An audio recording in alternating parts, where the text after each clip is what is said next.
Dears, next നമ്മുടെ ചർച്ച മൂന്നാമത്തെ ചാപ്റ്റർ ആയിട്ടുള്ള ബിസിനസ് എൻവയോൺമെൻ്റ് ആണ്. The third chapter, business environment. അപ്പോൾ ഫസ്റ്റ് നമുക്കിതിൽ പറയാനുള്ളത്, ഇൻട്രൊഡക്ഷനായിട്ട് ഇതിൽ പറയാനുള്ളത് ചേഞ്ചിനെ കുറിച്ചാണ്.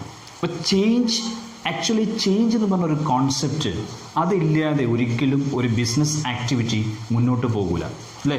അപ്പോൾ ഏത് ബിസിനസ് സംരംഭമാവട്ടെ, ഏത് ബിസിനസ് ആക്ടിവിറ്റി ആവട്ടെ, അല്ലെങ്കിൽ ഏത് ടൈപ്പ് ഓഫ് എൻ്റർപ്രൈസ് ആവട്ടെ, അത്തരം സ്ഥാപനങ്ങളിൽ ചേഞ്ച് ഒഴിവാക്കിയിട്ടുള്ള ഒരു കോൺസെപ്റ്റ് അവർക്ക് ഫോക്കസ് ചെയ്താൽ ഒരിക്കലും ആ ഒരു പെർട്ടിക്കുലർ ഇൻഡസ്ട്രിയിൽ അല്ലെങ്കിൽ ആ ഒരു ഏരിയയിൽ ആ ഒരു ബിസിനസ്സിന് നിലനിൽപ്പില്ല. അപ്പോൾ മാർക്കറ്റിൽ നിന്ന് അത്തരം ബിസിനസ്സുകൾ വളരെ പെട്ടെന്ന് ഔട്ടാവും. അപ്പോൾ ചേഞ്ച് ഈസ് റിക്വയർഡ്, ചേഞ്ച് അത്യാവശ്യമാണ്. അപ്പോൾ മോഡേൺ ബിസിനസ്സിൻ്റെ അല്ലെങ്കിൽ മോഡേൺ ബിസിനസ് ഓർഗനൈസേഷൻ്റെ ഏറ്റവും വലിയൊരു ഫീച്ചറാണെന്ത്? ചേഞ്ച്. ഓക്കെ, അപ്പോൾ change is connected with environment. Environment means surroundings of the ബിസിനസ്സിൻ്റെ സറൗണ്ടിങ്സിനെയാണ് നമ്മൾ ജനറലായിട്ട് എൻവയോൺമെൻറ്റ് എന്ന് പറയും, അല്ലേ? അപ്പോൾ എന്തൊക്കെയാണ് ഈ external factors? Business environment external ഫാക്ടേഴ്സുകൾ എന്തൊക്കെയാണ്? അത് നമുക്ക് വേണമെങ്കിൽ ETSPL എന്ന് വേണമെങ്കിൽ പറയാം. E for economic environment, okay. T for technological environment, and S for social environment, P for political environment, L for legal environment. അപ്പോൾ economic environment, technological environment, social environment, political environment, legal environment. അപ്പം ഇതൊക്കെയാണ് actually എൻവയോൺമെൻറ്റിൻ്റെ ഫാക്ടേഴ്സുകൾ, business എൻവയോൺമെൻറ്റിൻ്റെ ഫാക്ടേഴ്സുകൾ. അപ്പോൾ ഇത്തരം ഫാക്ടേഴ്സുകളൊക്കെ തന്നെ provide ചെയ്യുന്നത് certain constraints and also opportunities. കുറേ കൺസ്ട്രെയിൻസുകളും കുറേ ഓപ്പർച്യൂണിറ്റീസുകളും പ്രൊവൈഡ് ചെയ്യുന്നുണ്ട്. കൺസ്ട്രെയിൻസ് ത്രെറ്റ്സ് ആണ് ഉദ്ദേശിക്കുന്നത്, ഓപ്പർച്യൂണിറ്റീസ് ഒരു ഫേവറബിൾ കണ്ടീഷനാണ് ഉദ്ദേശിക്കുന്നത്. That is opportunities. It provides constraints and opportunities. Okay, അപ്പോൾ every organisation requires a healthy interaction. ഒരു ഹെൽത്തി ഇൻറ്ററാക്ഷൻ, ഈ എൻവയോൺമെൻറ്റുമായിട്ട് ഒരു ഹെൽത്തി ഇൻറ്ററാക്ഷൻ മെയിൻറ്റെയിൻ ചെയ്യണം വിത്ത് എക്സ്റ്റേണൽ എൻവയോൺമെൻറ്റ്. അപ്പോൾ എല്ലാ ബിസിനസ് ആക്ടിവിറ്റിയും ഒരു ഹെൽത്തി ഇൻറ്ററാക്ഷൻസ് ഈ ബിസിനസ് എൻവയോൺമെൻറ്റുമായിട്ട് മെയിൻറ്റെയിൻ ചെയ്യാൻ വളരെ അത്യന്താപേക്ഷിതമാണ്. ഓക്കെ, അപ്പോൾ the area of liberalisation, the area of privatisation and globalisation. അപ്പം ലിബറലൈസേഷനും പ്രൈവറ്റൈസേഷനും ഗ്ലോബലൈസേഷനും ഒക്കെ തന്നെ it is led to many economic and industrial reforms.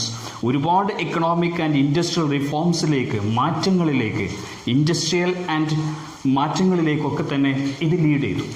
എന്ത്? Liberalisation, privatisation and globalisation. അപ്പോൾ ഗ്ലോബലൈസേഷൻ ഒരു സിംഗിൾ വില്ലേജ് ആണ് ഉദ്ദേശിക്കുന്നത്, അല്ലേ? ലിബറലൈസേഷൻ എന്ന് പറഞ്ഞാൽ ഗവൺമെൻറ് അൺനെസസറി കൺട്രോൾസുകൾ ഒഴിവാക്കുകയാണ്. അപ്പോൾ പ്രൈവറ്റൈസേഷൻ, പ്രൈവറ്റ് സെക്ടറിൻ്റെ ഇമ്പോർട്ടൻസ് കൊടുക്കുകയാണ്. അപ്പം ഈ ഒരു കോൺസെപ്റ്റ് ഒക്കെ തന്നെ it lead to many economic and industrial reforms. ഒരുപാട് ഇൻഡസ്ട്രിയൽ എക്കണോമിക് റിഫോംസുകളിലേക്ക് അത് ലീഡ് ചെയ്തു. ഓക്കെ, അപ്പോൾ നമ്മുടെ ബിസിനസ് ആക്ടിവിറ്റീസുകൾക്കൊക്കെ തന്നെ, നമ്മുടെ ബിസിനസ് ഫേംസുകളൊക്കെ തന്നെ ഒരുപാട് ത്രെട്ടുകൾ ഫേസ് ചെയ്യേണ്ടതായിട്ട് വരുന്നു ഇങ്ങനത്തെ റിഫോംസുകൾ നടന്നപ്പോൾ. ഈ റിഫോംസുകൾ നടക്കേണ്ടതായി വന്നത് ഒരുപാട് ഫാക്ടേഴ്സുകൾ ഉണ്ടായതുകൊണ്ടാണ്. ഏതൊക്കെ factors? External business factors, external business environmental factors. അപ്പോൾ എക്സ്റ്റേണൽ ബിസിനസ് എൻവയോൺമെൻറ്റ് ഫാക്ടേഴ്സുകൾക്ക് അടിസ്ഥാനത്തിലാണ് ഈ റിഫോംസുകൾ വന്നത്. അതുകൊണ്ട് ഒരുപാട് ത്രെട്ടുകൾ ഫേസ് ചെയ്യേണ്ടതായിട്ട് വരുന്നു. ഏതൊക്കെ ത്രെട്ട്? ഫ്രം മൾട്ടിനാഷണൽ കോർപ്പറേഷൻ, അപ്പോൾ ഇന്ത്യ നമ്മുടെ എക്സാമ്പിളാക്കി എടുക്കുകയാണെങ്കിൽ 1992 ഓൺവേർഡ്സിൽ ഒരുപാട് മൾട്ടിനാഷണൽ കമ്പനീസ് ഇന്ത്യൻ ഏരിയയിലേക്ക്, ഇന്ത്യൻ മാർക്കറ്റിലേക്ക് വന്നുകൊണ്ടിരുന്നു, അല്ലേ? അപ്പോൾ ഇന്ത്യൻ ഫേംസുകൾ ഒരുപാട് ത്രെട്ട് ഫേസ് ചെയ്യേണ്ടതായിട്ട് വന്നു. And also from competitions, threat from competitions കൂടുകയാണ്. മൾട്ടിനാഷണൽ കോർപ്പറേഷൻസിൻ്റെ തൊട്ട് കോമ്പറ്റീറ്റേഴ്സിൻ്റെ എണ്ണം കൂടുന്ന വിഷയം. And also from environment, threat from business environment. So due to these factors, ഇത്തരം ഫാക്ടേഴ്സുകളൊക്കെ തന്നെ ബിസിനസ് ഓർ മാനേജേഴ്സിനെ all business managers entered into joint venturesകളിലേക്ക് എൻ്റർ ചെയ്തു. ആൻഡ് ഓൾസോ പ്രോഡക്റ്റ് ഡൈവേഴ്സിഫിക്കേഷൻ അതവർ നടത്തി. വൈവിധ്യവൽക്കരണം, പ്രോഡക്റ്റുകൾ ഒരു പ്രോഡക്റ്റിൽ മാത്രം കോൺസെൻട്രേറ്റ് ചെയ്യലല്ല, വ്യത്യസ്ത പ്രോഡക്ട്സുകൾ മാനുഫാക്ചർ ചെയ്യുന്ന കമ്പനികളാക്കാനാണ് ഓരോ ബിസിനസ് മാനേജേഴ്സും ഫോക്കസ് ചെയ്തത്. Okay. And also they were engaged in brand building.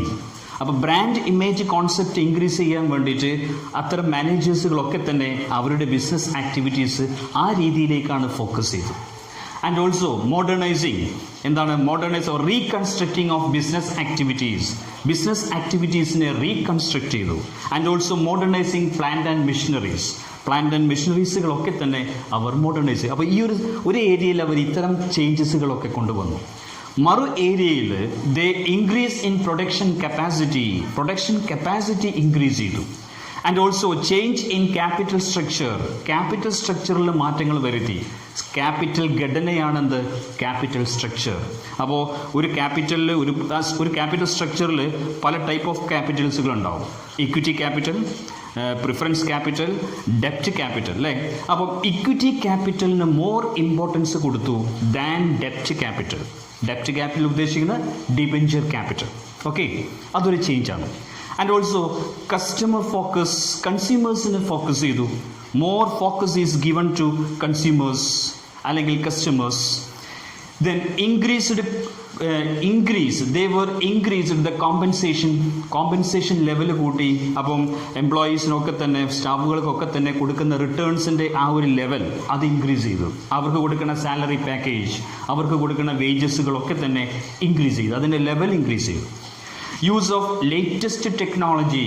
ഓരോ ബിസിനസ് മാനേജേഴ്സും അവർ വർക്ക് ചെയ്യുന്ന അല്ലെങ്കിൽ അവർ ഏത് സ്ഥാപനത്തിൻ്റെ അധിപനായിട്ടാണോ നിലനിൽക്കുന്നത് അത്തരം സ്ഥാപനങ്ങളുടെ ടെക്നോളജി വർദ്ധിപ്പിക്കാൻ വേണ്ടിയുള്ള ശ്രമങ്ങൾ നടത്തി. അപ്പോൾ ഇതൊക്കെയാണ് ഇതിലേക്കൊക്കെ തന്നെയാണ് മാനേജേഴ്സിനെ ലീഡ് ചെയ്തത്. Due to these reforms, due to these various business environmental factors.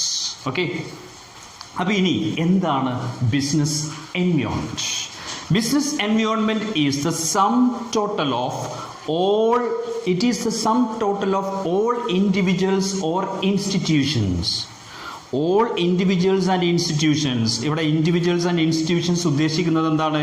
Consumers, competitors, suppliers, government, court, media, ഇതൊക്കെ തന്നെ ഇൻസ്റ്റിറ്റ്യൂഷൻസുകളാണ്. ഇൻഡിവിജ്വൽസ് ഓർ ഇൻസ്റ്റിറ്റ്യൂഷൻസുകൾ. And other forces. അപ്പോൾ it is a sum total of all individuals or institutions and other forces. Other forces എന്ന് പറഞ്ഞാൽ എന്തൊക്കെയാണ്? Economic, social, political, technological, legal, ഇതൊക്കെ തന്നെ ഫോഴ്സുകളാണ്. Okay, that are outside the control of a business enterprise.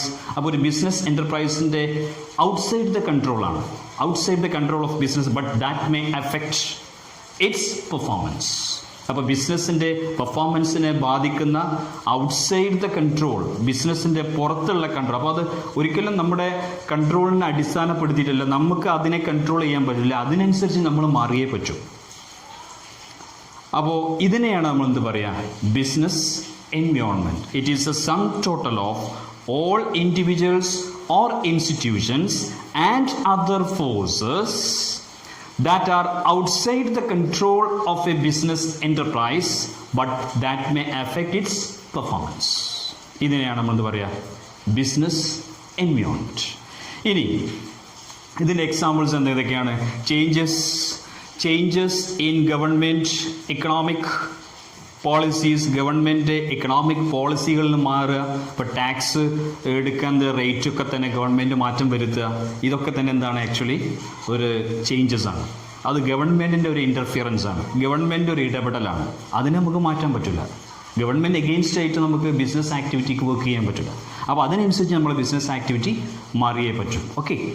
And also political uncertainty, പല സ്ഥലങ്ങളിലും political uncertainty ഉണ്ടാവും.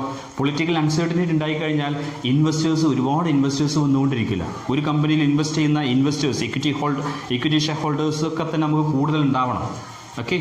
അപ്പോൾ ഇവരുടെ ഇൻവെസ്റ്റേഴ്സിനുള്ള ആ ഒരു കപ്പാസിറ്റി, ഇൻവെസ്റ്റ് ചെയ്യാനുള്ള കപ്പാസിറ്റി അവരുടെ മൈൻഡിൽ നിന്ന് ഔട്ടാവും. അവർ ഭയപ്പെടും ഇൻവെസ്റ്റ് ചെയ്യാൻ. Because due to political uncertainty, ഒരു രാജ്യത്തിലുള്ള പൊളിറ്റിക്കൽ അൺസെർട്ടനിറ്റി അതിനെ ഇൻഫ്ലുവൻസ് ചെയ്യുന്നുണ്ട്. പിന്നെ റാപ്പിഡ് ടെക്നോളജിക്കൽ ചേഞ്ചസ് വളരെ സ്പീഡിൽ മാറുന്നത് കൊണ്ട് തന്നെ ഇതിനെ എഫക്റ്റ് ചെയ്യും. Okay. And also changes in consumers taste and needs, കൺസ്യൂമേഴ്സിൻ്റെ ടേസ്റ്റ് നീഡ്സുകളൊക്കെ തന്നെ മാറുമ്പോൾ, എസ്പെഷ്യലി ഇൻ ഫാഷൻ ഇൻഡസ്ട്രീസ് അല്ലേ, അപ്പോൾ ഇതിലൊക്കെ തന്നെ ഈ ഒരു തരത്തിലുള്ള കാര്യങ്ങൾ വരുന്നുണ്ട്.